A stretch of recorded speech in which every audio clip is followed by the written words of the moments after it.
You're live. What was it? Are we live? We're live.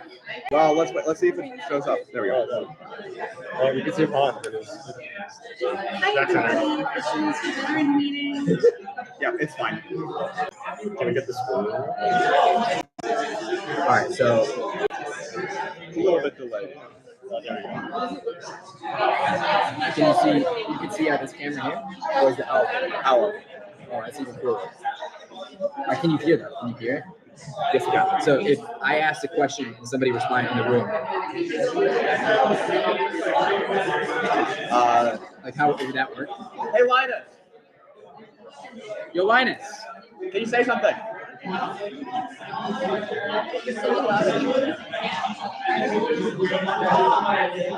if it's quiet, I would be able to hear him. It's just lots of background noise right now.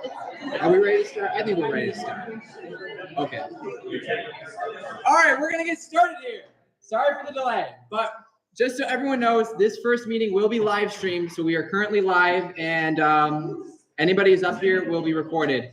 So just know that we have some faculty members and other industry professionals who will be watching this afterwards, just to keep that in the back of your minds. But welcome to, this is great. The technical difficulties don't stop. Welcome to the first Luna meeting of the year, our veterans only meeting. I'm gonna start by having the VIP students who are here scan this QR code so you can get in our Discord server. We use Discord for all our communications. So I'll keep this up here for the next 30 seconds or so. And then we'll go through an agenda and some introductions for our leadership team. We're really excited to showcase what we've done for you guys this upcoming year.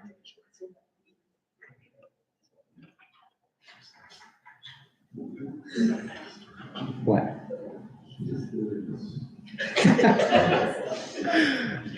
Okay. So just a quick agenda. We're going to go through some leadership team introductions, since I know that not every one of you knows every single one who's on the leadership team. So we'll reintroduce ourselves. We'll go through some attendance and data collection, and then we'll go through a lot of work over what we've done over the summer. We have a lot to present and get through, but once we're at the end of that, I'll give you guys time to meet with all your sub-teams, which it seems like you've already kind of congregated in those sub-teams. Your sub-team leads will go over your onboarding projects and the plan moving forward. And then we'll round it off with a year in review type of review gate by our systems sub-team leads. So that's a bit of the plan for today, but we'll start with a leadership introduction. So for those who don't know me, I'm Hans. I'm a mechanical engineering student here, junior year, and I'm the current president of Lunabotics. I'm Lily. I'm a junior in biomedical engineering, and I'm the vice president. Hello, everyone. My name is Andrew May, and I am a junior in robotics engineering technology, and I'm the chief engineer for robotics this year. I don't know if either of the treasurers are here, but oh, Donna's here. I'm Donna. I'm there's Aaron. a senior in aerospace engineering, and I'm co-treasurer. Aaron, introduce yourself. Oh, hello. I'm one of the co-treasurers. My name is Erin Gagnon. I'm a sophomore in MSc. Woo! Hi, I'm Athena. I'm a sophomore in mechanical engineering, and there's also free pizza when there's a very critical guest.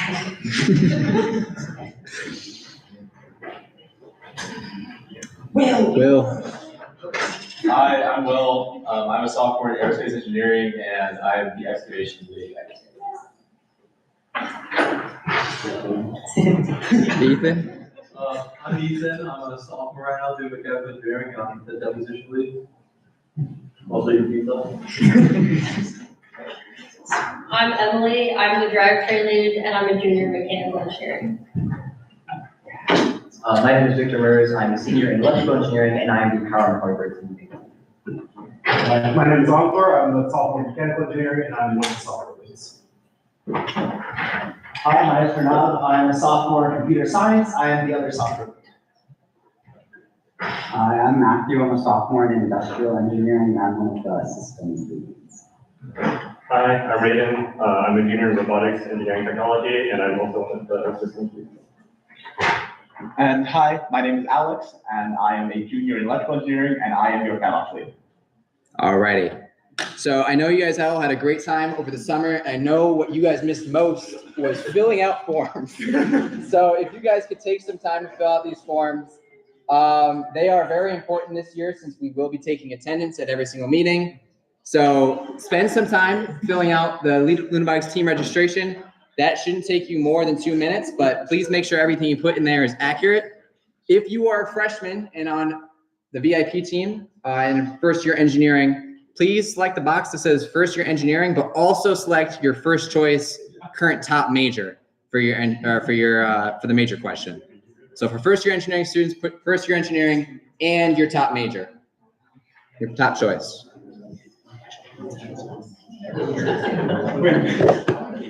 Hans, you don't have computer science. I don't computer science? No, it's a major. My bad. Just put it in other.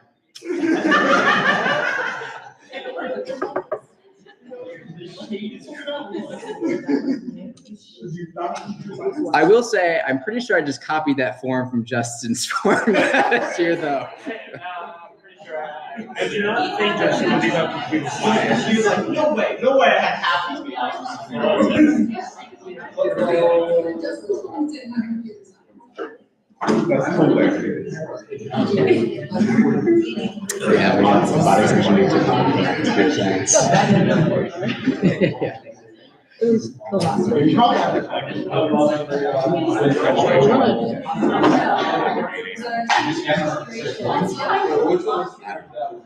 gonna suck. I'm planning with some of this as the next class. Now I don't know. Yeah, that's gonna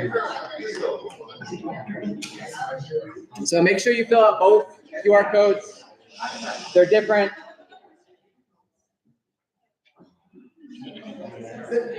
It doesn't matter the order you fill them out in, just get them both filled out. We can come back to this form later if you guys didn't get both of them.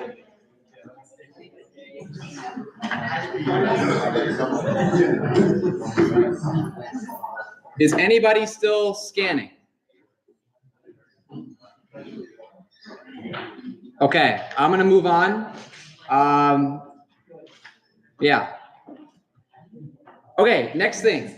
We made an alumni network over the summer. It's just a LinkedIn group. So if y'all could join that, if you haven't already, this is going to be kind of our place where we want all of our Luna members who are dedicated to the team, which you guys have now shown that you are by coming back after 1 year. Yeah, it's just going to be your go-to place to connect with the past alumni of Lunabotics, potentially meet some cool people on there. We'll have a couple of posts out there throughout the year. So.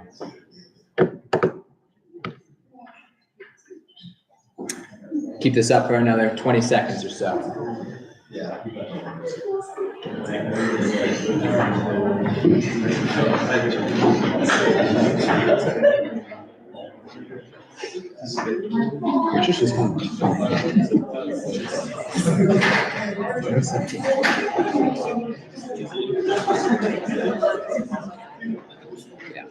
I think you're right. Okay. So now we're gonna move into some of the work we did over the summer. So if everyone could please lock in for a little bit, this part's actually pretty important. So the last act of last year's leadership team was to approve this constitution. We got it sent through SAO and they approved it. We got the thumbs up. So this is now in effect. Per this new constitution, which will be in effect for this upcoming year, we do have a new thing called active membership. Pretty easy to maintain active membership standing. You just need to attend 20% of the meetings, which works out to about 1 to 2 a month. So it's a pretty low bar. And then you also need to attend at least one outreach event throughout the year. So when we do Purdue Space Day, an FLL competition, something with women in engineering, anything like that that we're planning for this upcoming year, you need to attend one of those to maintain active membership. And then the last thing, you need to be in good standing with Purdue, though that's pretty self-explanatory. To be a member of any student organization on campus, you need to maintain good standing with Purdue. So if you do maintain active membership and achieve that, that is the only way we're going to allow you to attend our trip this upcoming year. If you want to be included in our team photos, for example, you need to be an active member. If you would like to vote in our elections or run for an officer position, you need to be an active member. And then all of our forms and team membership roster that we send to NASTA, we're only going to send the people who are active members in our organization. So that's just a little insight about what active membership is. Another thing we added this year is membership revokement. So as our team grows, it's inevitable that there might be some conflicts that arise. and we've created this anonymous internal concern form in our Google Drive, which I'll reference later on. If there is ever a situation where you feel unsafe, uncomfortable, or have a problem with any other individual, but don't necessarily feel like you feel comfortable talking to a leadership member, please fill out that form. It notifies Lily and I, and we can help deal with it from there. But part of that process is if we believe that there is some event or other situation that leads to a membership revokement, there is a process in the Constitution for that, which you can read about. So that's a new thing as of this semester. Another thing, we've also updated the election procedure. So previously it was not really being followed and also kind of against Purdue's policies. So it's now legal, and we'll be following that election procedure from here on out. Though just for reference, it's essentially the same thing we did last year. So it's just kind of in writing now. And the last thing is just general formatting. It's a lot cleaner, updated purpose. We've recognized the Indianapolis campus. So those little details that have been forgotten about or missed throughout the years are now all corrected. It's been over 10 years since we last updated our Constitution, so we're a little overdue. But this document essentially outlines your rights as members of Purdue Lunabotics. So if there's ever a situation where you think something arises to a high level of consequence, my best advice would be look in here. There's probably a way to deal with that situation. Or of course, talk to anyone on the leadership team. Okay, a little VIP update. So this year we're kind of integrating VIP into the team a little bit better than we had in the previous semesters. So this year we have 2 routes that VIP students are taking. They're either going to form a competition route, so they'll essentially work with you guys as team members. From your perspective, excluding the VIP students who are in the back right now, from your perspective, they'll essentially just be functioning team members. They'll attend the VIP class and work with you guys in your project. The other route we have is a research route. So students on that path will attend the VIP class, but also work in research projects that each of the sub-team leads have created and presented on so far. So we'll have that data soon to share with you guys on what those projects might specifically look like. But the students on that track will complete these research projects, which we can't complete in a normal 2-semester timeline, just due to the fact that we have to build a competition robot. So things like the wheels, a project that can go on for years and has a lot of engineering, that might be, for example, a research project which VIP would adopt. And in future years, the leadership team can reference the ideas that the VIP students use to incorporate in our own robot, which hopefully allows us to grow as an organization more so than we could in simply 1 semester of design and 1 semester of manufacturing.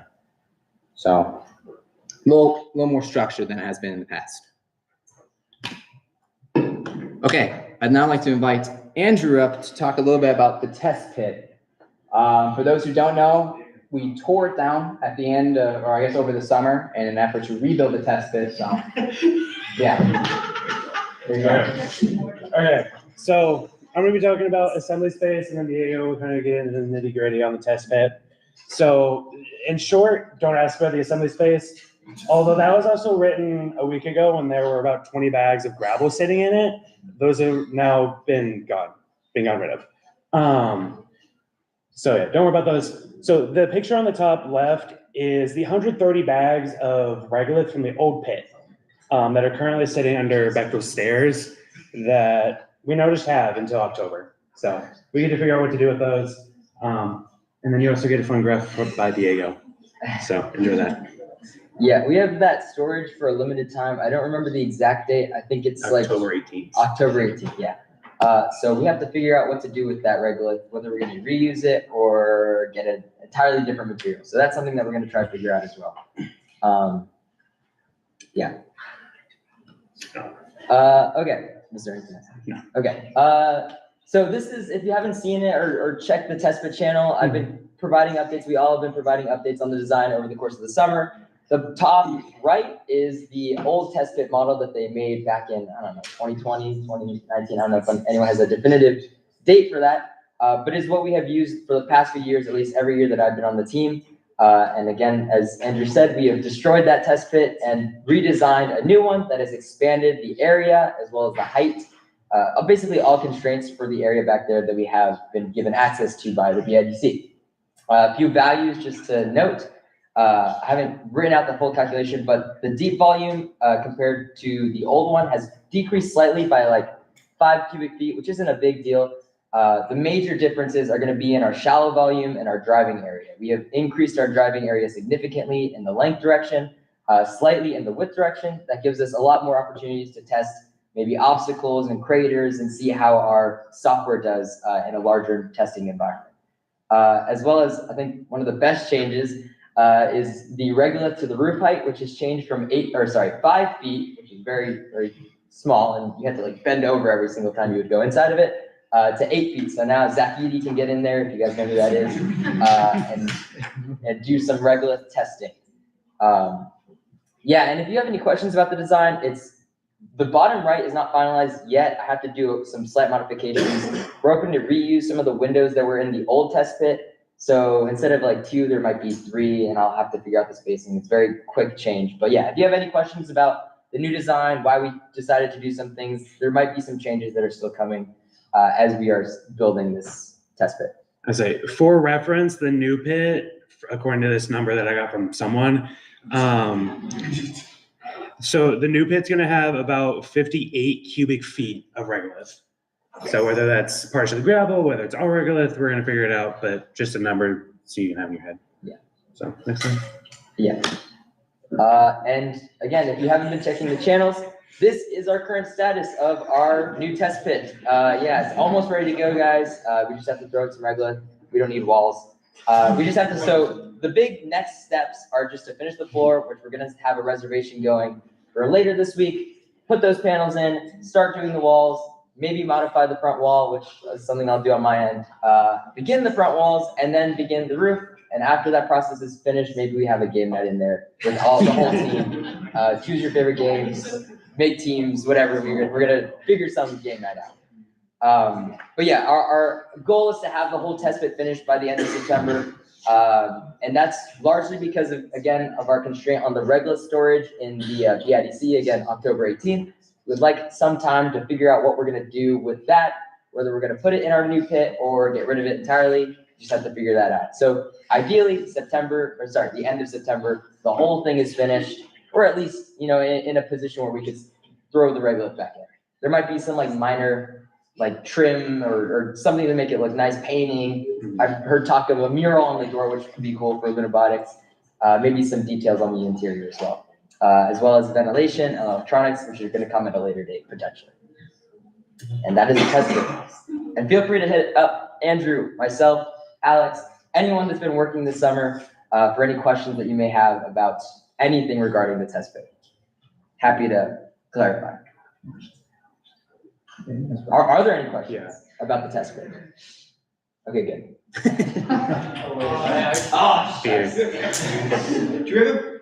Do we know how we're getting the roof on? It's yeah, probably gonna be me on a ladder. Just you? Probably. Yeah. I don't know. I think it's a matter of whether we have enough ladders to have multiple people up there. So, in the wise words of one Nitz Kalushka, if it ain't right, do it at night, and also on a Sunday night. So we're gonna do it on Sunday night, and that's. Hey Peter, you know how to rock climb, right? Oh, sorry. Sorry. I'm just freaking. I mean, we're gonna do all the same. Turn off. What's your question? Yeah. Okay. So I noticed in the CAD model that the door is really high off the ground. Is there any way, like, is that still under like design? Yeah. So the reason it's, if you want to answer that. So that is a thing that we've known about, and we were originally planning on doing a ramp, just due to time constraints and potential money constraints. We're not worrying about it right now. We're just going to deal with it. We will work to find a solution to get the robot up in there. It should be relatively simple for someone to just use like a step stool to get up in there. Yeah. But we're gonna figure out a solution some point before like full actual robot testing needs to happen. So we'll get it figured out. Is the short answer. That will be an ongoing process. Yeah. Some easy way for us to get the robot in. Maybe even a desk in the front. I think that would be cool to add in. And yeah, a lot of things that can change, and we have some smart people that can come up with some smart solutions for our dumb problems. So, and also the bottom also acts as storage. I don't know if we will use it as storage, but it's there as an option just in case. So this shallow and the deep section have enough height for potentially like a bucket, for example, one of the past 5 gallon buckets. You can slide them underneath just to store them there, or totes. Any other questions? Have there been any talks on like hosting Purdue like student-wide events at the pit? Because I know that was something that was like. No, there's not. But That was a problem. They host a pre-game breakfast club. We did offer for Purdue Space Day, but the logistics didn't work out where we'd be able to have them there for Purdue Space Day. So as of right now, we have nothing planned. You know, there's also a logistical concern, like we didn't know if it would be done in time. Yeah. So it's always been the big concern. But maybe next year. I mean, yeah, Purdue Space Day wants to come and breathe in some cancer dust. Feel free. Any other questions? Dr. Marshall? Oh, Dr. Marshall. You were gonna have cameras in there, when are those gonna be in? I don't know if that's still like part of the plan, at least for this year. Maybe in the coming years, we'll get those installed.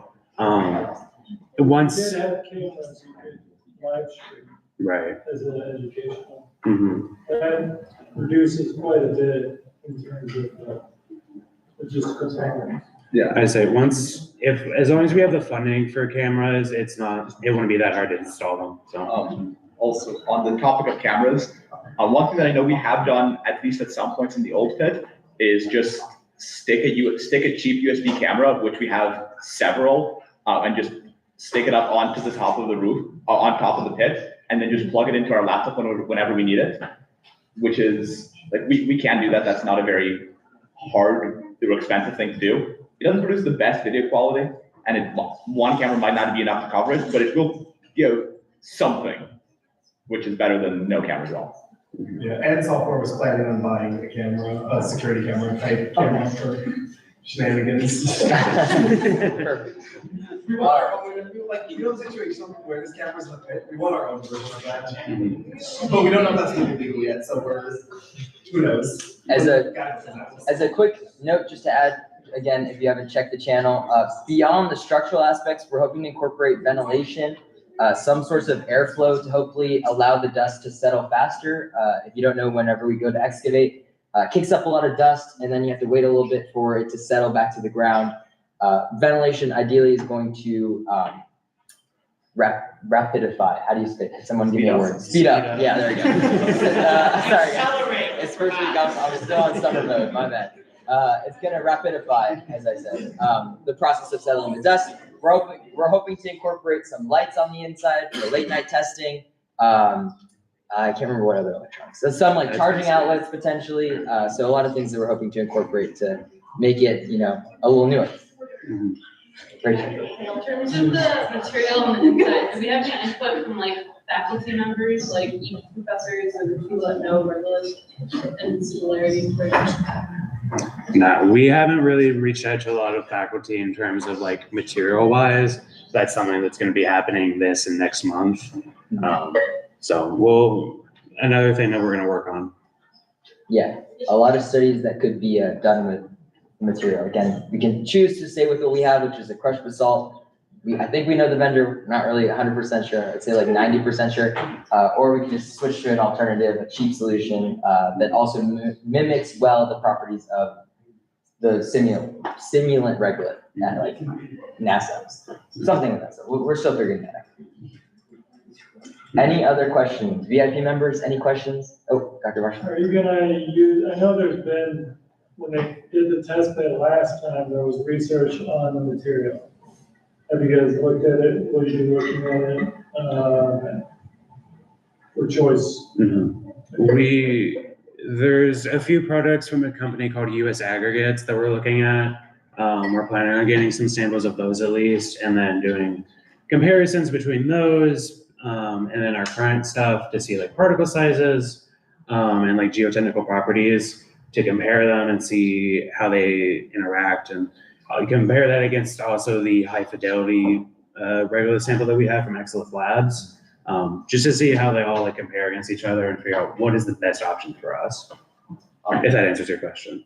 Yeah. Also, we have asked people who know nobody knows exactly what the pit is, because everyone who does know has forgotten what exactly we have bought. We bought the last time. So yeah, It's like a mixture of play sand, it's like a third play sand or 2/3 play sand and a third or 2/3 crushed basalt, but we don't know what the basalt is exactly. I think it's Fritz blend. Yeah, You don't know what that is. We're Neither pretty do sure we narrowed it down, but we're not 100% sure. We don't have a receipt that says we bought 2 tons of this on this. Yeah, we might be able to get it. That would be great. If we can find that receipt, that would be great. Wait. It exists, reimbursement for it. Wait, you found it? I found it last year. Wait, why don't you, okay. Well, I'll We inquire. can talk about it later. We'll talk about that later, Okay. I think if you have any other questions, feel free to DM me or Diego, and we'll answer them to the best of our ability. So with that, thank you guys for listening to About Test Pit. Yeah, thanks, guys. Thank you.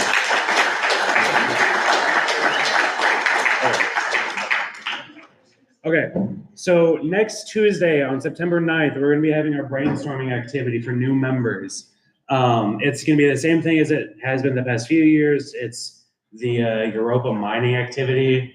I plan to group up all the new members that sign up for it into groups. And for those groups, I need veteran members to guide them.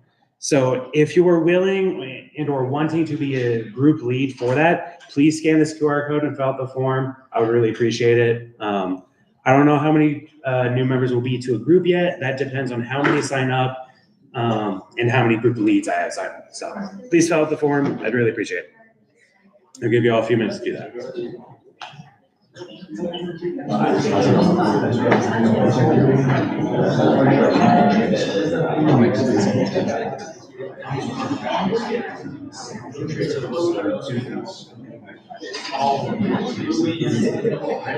There is a chance this will count as one of the outreach activities, by the way. A chance. I think we're right up. Okay, I will also throw this in the Discord. So if you don't get it now, you can get it later. Okay, and the last thing for me is about ARIS. So we are quote unquote free from ARIS. Not yet though. I should specify, we still have to deal with it this year. So we're almost free from ARIS. Okay. The reason being, though, is that ARIS has not been giving much support to its users over the past few months to years. And Purdue IT is also deciding to cut it from their servers. So what Travis First is doing is moving all of the clubs that use ARIS over to Siemens Team Center. He's already implemented it into MFET 163 and 10301. So he already is familiar with it. In that transition over, he's going to help us with that transition. A few interns from Siemens that know the system are going to help us move all our stuff from ARIS over into Team Center, so that way it's all set up for us. That transition won't really be happening until next semester, probably towards March or April. I'll keep you guys updated as it happens. I would say there are connectors for SolidWorks and Team Center, so we don't need to worry about having to go away from SolidWorks. And I have been guaranteed that we will not lose access to ARIS until we say we are done with it after competition. So we won't need to worry about losing parts. I probably will work on making a hard drive with all our parts though, just in case. So after this year, we are free from ARIS, and hopefully we'll be onto a better system. So there's that. Are there any questions about that? Cool. Or John? Do we have to for the SGIS, would we have to install apps anywhere to access it on our own laptops? No. You know how we have the SolidWorks for ARIS that just goes straight from the server to our SolidWorks app? It should just be that same thing, just for Team Center. So it will mean probably installing a new connector, but it shouldn't be that much of a problem. Anything else? Okay, this is the exciting part. Google Drive, a calendar. So I'm about to send an announcement in resources, and now everyone in the club has access to those. So yay. All right, so I can figure out how I can go back here now. All right, so I'm gonna, if you want to hear me, what I'm doing here. We're gonna go through the calendar real quick, just to kind of review what on this personal. Yeah. So today is Tuesday. We've had our private cat networking event earlier today, and obviously the veteran only meeting. Tomorrow is Cat Day, so if you want to stop by, or we're gonna be in front of Walk. Cat Day is gonna be all of Memorial Mall, really. Stop by, say hi. All the leadership team will be there presenting, and we'll have a robot. It'll be a good time, and you'll have a chance to network with some of the cat industry professionals, potentially get an internship. So that's cool. And then tomorrow night, we'll also have our second call out. This Friday, we're having a Boiler Bash event. That's also going to be at the Engineering Fountain. So it's just like a standard recruiting event. This Saturday is our first all-member meeting. So it's different than last year. Usually we start with all our members on Tuesdays, but this year we're going to start on a Saturday. So that first meeting is going to be right here in Walk 1018 from 10 a.m. to noon. It's going to be a shorter one, and then afterwards we're all going to go to Fiesta, or at least most of the team, because immediately after the first all-member meeting, we have a club carnival recruiting event, which is 7 hours long. So a lot of the leadership team is going to be participating in that. But if you're interested in stopping by, it's going to be in Memorial Mall. We'll have a fun little setup. You'll get to play a game, maybe win some Luna prizes, some old Luna merch, keychains, stickers, things like that. And there'll be a bunch of other clubs there. This is all with Habitat for Humanity, I believe. Yeah, so. Oh, is it that? Dying. Did like, I got a charger. It's right here.